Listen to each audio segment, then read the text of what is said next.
오늘 이 시간에는 하이델베르크 요리문답 그 14번째 시간으로 자기의 형제를 구원하지 못하며 라는 제목을 가지고 본문 말씀인 시편 49편 7절로 8절 말씀을 통해서 하나님께서 저와 여러분에게 주시는 말씀 함께 나누도록 하겠습니다. 계속해서 우리 하이델베르크 요리문답 살펴보고 있고, 제1부는 인간의 비참함에 관한 것이었다면 제2부는 인간의 구원에 관한 것임을 살펴보았습니다. 지난 시간에 살펴본 제13문 기억하시나요? 우리 스스로 죄값을 치를 수 있습니까? 라는 질문이었고, 해답은 물론 그럴 수 없습니다. 사실 우리는 날마다 죄를 더해가고 있을 뿐입니다. 이 죄의 문제가 해결되어야 하는데 인간이 죄 때문에 비참해져서 하나님의 엄청난 진노와 형벌 가운데 놓여져 있는 상황인데, 이 죄의 문제를 어떻게 해결해서 하나님과의 관계가 회복되고 구원으로 나아갈 수가 있겠습니까? 라는 이 모든 맥락을 살펴보시길 바랍니다. 그래서 이 죄의 문제가 해결해야 되는데, 지난 시간에 살펴본 것은 우리 스스로 이 죄값을 치를 수 없다는 것에 대해서 살펴본 것입니다. 그러면 오늘의 질문은 무엇일까요? 그러면 다른 어떤 피조물이 우리를 대신해서 죄값을 치를 수 있습니까? 하는 질문인 것입니다. 우리 스스로가 이 죄값을 치를 수 없다면 다른 피조물이 우리 대신해서 죄값을 치를 수 있겠습니까? 하는 질문인 것입니다. 해답이 무엇이겠습니까? 그럴 수 없습니다. 우선 하나님은 인간의 죄 때문에 다른 피조물을 처벌하지 않으십니다. 더구나 어떠한 피조물도 죄에 대한 하나님의 영원한 진노를 감당할 수 없으며 다른 피조물을 구속할 수도 없습니다. 라는 해답인 것입니다. 인간이 스스로를 구원할 수 없다면 그 다른 어떤 피조물이 인간을 대신해서 죄값을 치를 수가 있겠습니까? 라는 것입니다. 그럴 수 없다는 것입니다. 왜냐하면 우선 하나님은 인간의 죄 때문에 다른 피조물을 처벌하지 않으신다는 것입니다. 하나님은 공의의 하나님이시고, 그 인간의 죄는 인간이 스스로가 죄를 짊어져야 되는 그 운명에 처해져 있다고 말씀하는 것입니다. 우리가 에스겔 18장 4절 말씀을 읽어보면, 모든 영혼이 다 내게 속한지라, 아버지의 영혼이 내게 속한 같이 그의 아들의 영혼도 내게 속하였나니 범죄하는 그 영혼은 죽으리라. 그 범죄하는 그 영혼이 심판을 받는 것은 하나님 앞에 공정한 재판관이신 하나님 앞에 당연한 것이고, 그 영혼을 따로따로 하나님께서 바라보시고 심판한다고 말씀하는 것입니다. 아들의 영혼을 아버지가 책임질 수도 없고 아버지의 영혼을 아들도 책임질 수 없다고 말씀하는 것입니다. 20절 말씀 보면, 범죄하는 그 영혼은 죽을지라. 아들은 아버지의 죄악을 담당하지 아니할 것이요 아버지는 아들의 죄악을 담당하지 아니하리니 의인의 공의도 자기에게로 돌아가고 악인의 악도 자기에게로 돌아가리라 라고 말씀하시는 것입니다. 결국은 이 피조물에 불과한 존재들은 그 스스로의 죄악을 감당할 수도 없는데 어떻게 다른 피조물의 죄악을 감당할 수가 있겠습니까? 모든 피조물들이 하나님을 떠나고 우리 범죄하고 우리 인간이 하나님 앞에 범죄하였기 때문에 그 자신의 죄도 감당할 수 없는 인간이 다른 사람을 위해서 이 죄값을 감당할 수가 없다는 것입니다. 이런 측면에서 봤을 때 어떤 종교, 구체적으로 말하면 가톨릭이죠.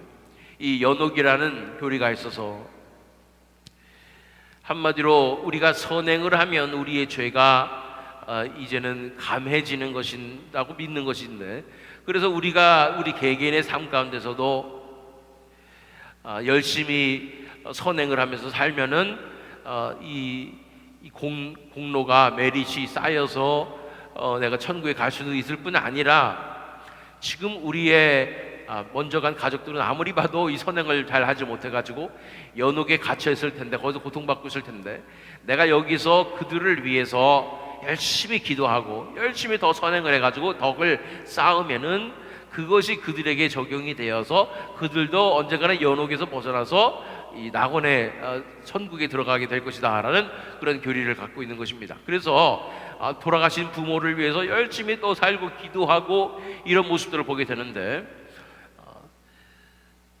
한 인간이 다른 인간을 위해서 그렇게 죄 문제를 해결할 수 있는 것이 아니라는 것입니다. 우리 스스로도 죄를 해결할 수 없고 다른 인간이 어떻게 기도해주고 희생한다고 해서 그것이 되는 것이 아닌 것입니다.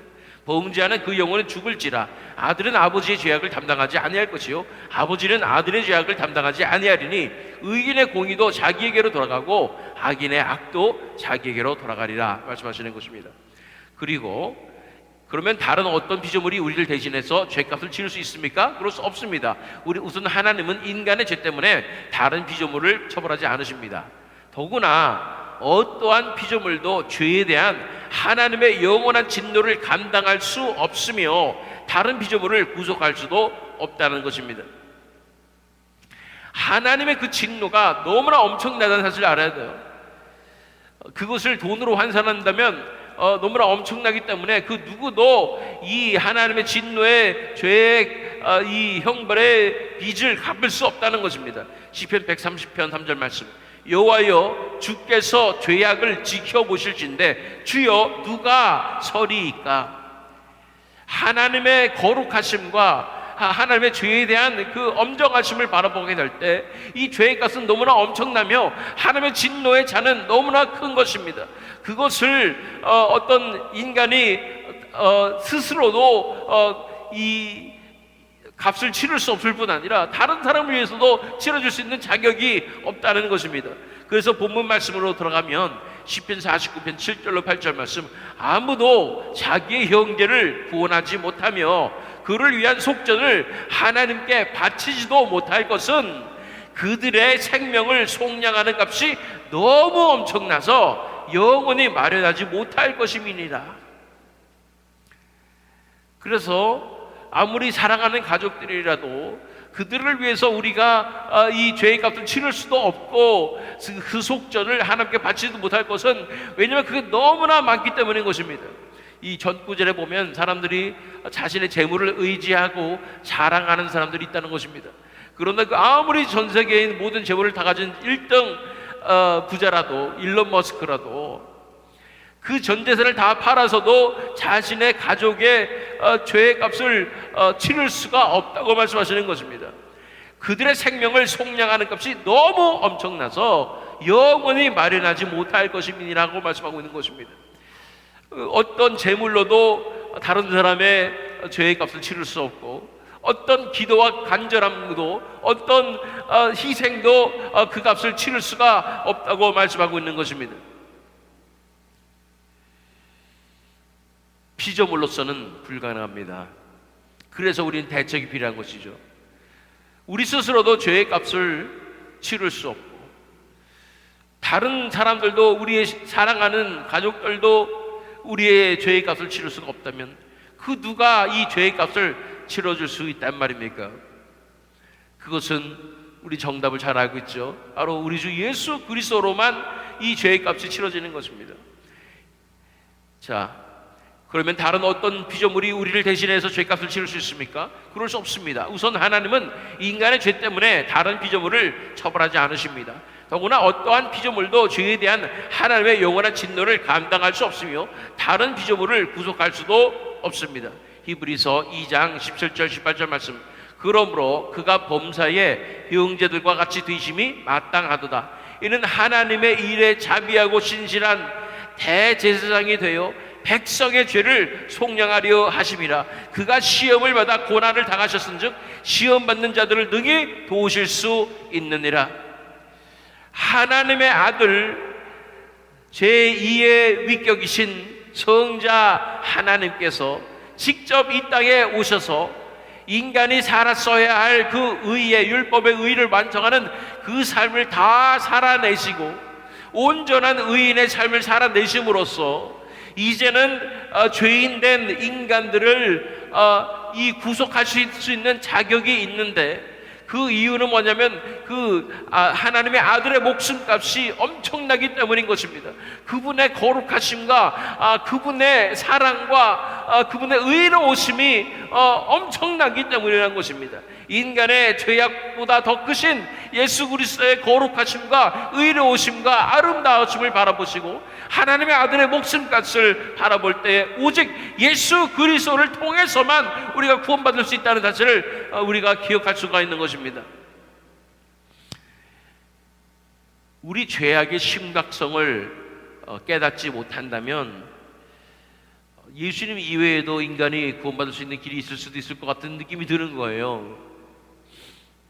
왜냐하면 하나님은 그냥 용서하시는 분이시고 또 인간들이 뭐 그렇게까지 잘못했는가 이런 생각을 하게 되면 왜 기독교인들은 뭐 예수님만이 길이라고 얘기하는가, 다른 종교는 길이 없겠는가, 뭐 이런 생각을 하게 되는데 다른 종교는 다 똑같잖아요.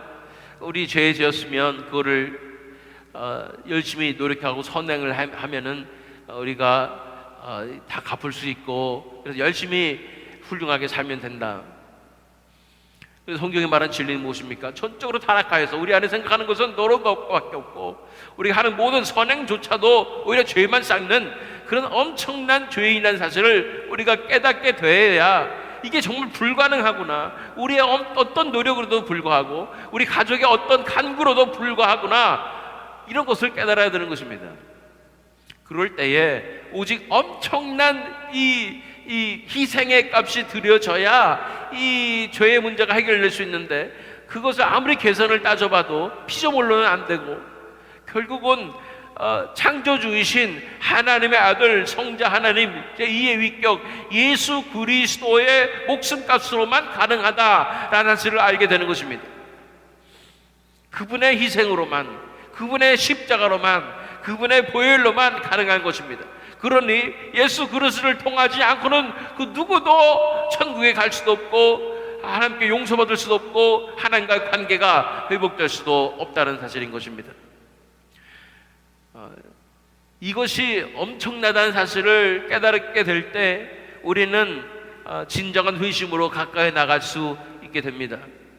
우리 죄악의 엄청남, 우리 죄악의 그 타락함과 이 구제불능의 모습을 깨달아야 되고 그 다음에 이 하나님의 진노의 그 엄청남과 무거움을 바라보아서 도저히 이 죄악의 형벌의 값을 갚을 수 없다는 사실을 바라봐야 하고 그것을 위해서 갚기 위해서는 하나님의 아들의 목숨값이라는 그 엄청난 그 비용이 들었어야 함을 또 바라보게 될 때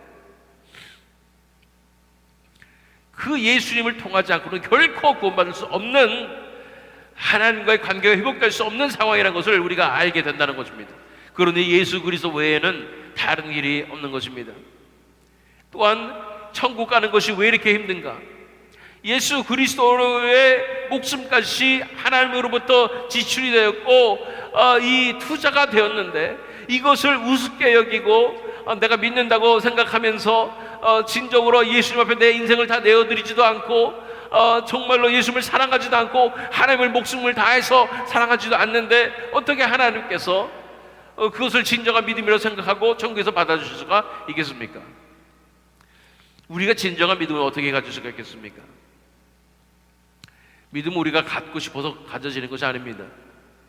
이 복음의 말씀을 우리가 수없이 들었고 예수님이 아니면 안 된다는 말도 너무나 많이 들었을 것입니다. 그것이 정말로 우리에게 실체적으로 도저히 의심할 수 없는 확신으로 다가오게 되는 것은 하늘로부터는 은혜로서만 가능하고 하늘로부터 오는 믿음으로서만 가능하다는 사실을 우리는 알고 있습니다. 인간의 이성과 우리의 가진 경험과 우리의 생각과 이런 것으로 봤을 때는 도저히 가질 수 없는 믿음입니다. 우리도 세상의 현실 가운데 파묻혀 살면서 세상의 사람들이 바라보는 그런 시각으로 우리의 현실을 바라보고 우리의 신앙을 바라보고 우리의 삶을 바라본다면 진정한 믿음으로 나갈 수가 없습니다. 아무리 세뇌받은 믿음처럼 나는 예수님께서 나를 위해서 돌아가셨기 때문에 나는 구원받았습니다, 나는 구원의 확신이 있습니다 한다 할지라도 그것이 나에게 진정한 믿음으로 인정되지 않는 것입니다. 진정한 믿음을 가질 수 있는 비결은 무엇입니까? 그것은 나에게 하나님의 나라가 열려야 되는 것입니다. 내가 하나님의 나라에 들어가야 믿음이 있어요. 하나님 나라 차원에 있으면 그게 믿음이 저절로 확신이 다가옵니다.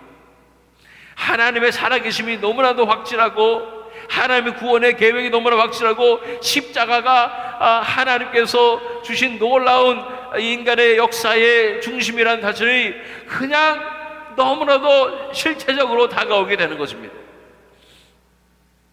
믿음은 우리가 가질 수가 없고 믿음은 하나님의 선물인데 그 믿음 가운데 우리가 어떻게 나갈 수 있겠습니까? 날마다 하나님 나라 차원에 머물러야 우리 믿음을 유지가 될 수 있는 게 아니겠습니까?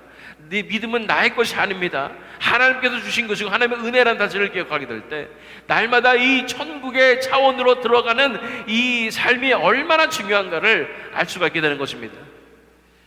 저 높은 곳을 향하여 날마다 나아갑니다가 되어야 돼요. 내 주여 내 발 높이사, 원래 그랬죠. 이 발이 떠야 되는 거예요. 그래서 천국의 차원에서 있어야 그 믿음이 유지가 되는 것이고 그 믿음을 통해서 우리가 예수님을 배신하지 않고 끝까지 견디는 신앙으로 나갈 수가 있게 되는 것입니다. 천국으로 나가기 위해서는 뭐가 필요합니까? 천국 차원으로 나가기 위해서는 정말 겸손함이 필요하고 내려놓음이 필요하고 간절함이 필요합니다. 그렇기 때문에 하나님께서 자꾸만 우리 삶 가운데 고난을 주시고 그래서 고난을 통해서 간절하게 하시고 하나님을 찾게 하시는 것입니다. 그런데 고난의 주심을 목적을 잘못 이해해가지고 어떻게 해서든 이 고난의 문제를 해결해 보고자 간절하게 해결책을 구하게 되면 하나님께서 주신 그 고난의 목적을 어떻게 이루실 수가 있겠습니까? 고난이 다가올 때 간절함으로 다 내려놓고 하나님께 간구하십시오. 하나님 살려주십시오, 저를 살려주십시오 라고 하나님을 간절히 구할 때 하나님께서 은혜를 베푸실 때야 우리 영적인 눈이 열려서 하나님 나라 차원으로 들어갈 수가 있게 되고 그래서 그곳에 하나님을 만나고 하나님께서 함께 계시다는 확신 가운데 우리가 믿음으로 나아갈 수가 있게 되는 것입니다. 하나님 나라의 차원으로만 들어가면 이보다 더 확실한 게 어디 있어요? 어떻게 하나님께서 이 놀라운 구원의 역사를 이 은혜의 언약을 처음부터 끝까지 이렇게 철저하게 이루시는지가 너무나 다가오기 때문에 하나님을 신뢰할 수밖에 없고 그 하나님을 인하여 내 마음 가운데 불타오르는 그 사랑으로 가득 찰 수밖에 없다는 것입니다. 그러한 천국의 삶을 오늘도 누려내며 그 삶을 사모함으로 내가 세상에 속하여서 세상의 것만 보다가 세상에 떨어지는 것이 아니라 하나님 나라에 속하여서 하나님 나라 차원으로 오늘 하루도 승리하는 그 믿음으로 승리하는 내가 되게 하여 주시옵소서 간구하며 승리하시는 저와 여러분 되시기를 또 이 새믿음 장로교회 되기를 예수 그리스도 이름으로 축원합니다.